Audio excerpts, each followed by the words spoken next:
አሁን ወደ ኦፕሬሽናችን ስንመለስ ምንድነው ዩዘር ኔም እና ፓስወርድ ያው ፕሮቫይድ ይደረጋል። ያን ዩዘር ኔም እና ፓስወርድ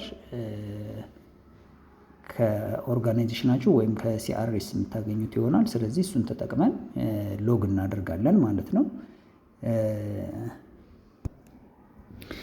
እሺ ስለዚህ ስራችንን ለመጀመር መጀመሪያ ፎርሙን መምረጥ አለብን። ቅድም እንዳየነው ሁለት ፎርም ነው ያለን። ስለዚህ ፎርማችሁን የምትመርጡት እዚች ጋር ነው። እሷን ለማድረግ እቺን ጥቁሯን ነገር ክሊክ እናደርጋለን ማለት ነው።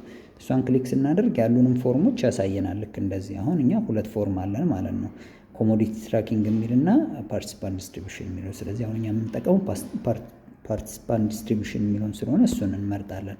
ልክ እሱን ስንመርጥ እንደምታዩት እዚህ ላይ ኦን ዘ ቶፕ እዚህ ጋር ፓርቲሲፓንት ዲስትሪቢዩሽን መሆኑን ያሳየናል። እንደገና እዚህ ጋር ደግሞ ፓርቲሲፓንት ዲስትሪቢዩሽን መሆኑን ያሳየናል። ሰው ሜክ ሹር የምትገቡበትን ፎርም ማወቅ አለባችሁ ማለት ነው። ፎርሙ ሲቀየር ዩዘር ኔም እና ፓስወርዱም የተለየ ሊሆን ስለሚችል ማለት ነው። ስለዚህ ዩዘር ኔም እና ፓስወርድ ለምሳሌ ይሰጠናል። ለምሳሌ የኔ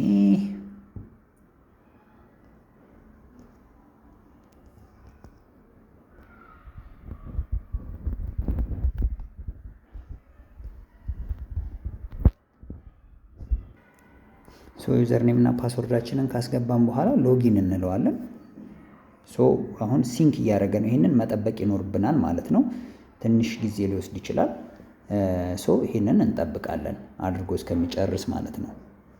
እንደየኮኔክሽናችን ስፒድ ነው የሚወሰነው። ይሄንን እንጠብቃለን ማለት ነው።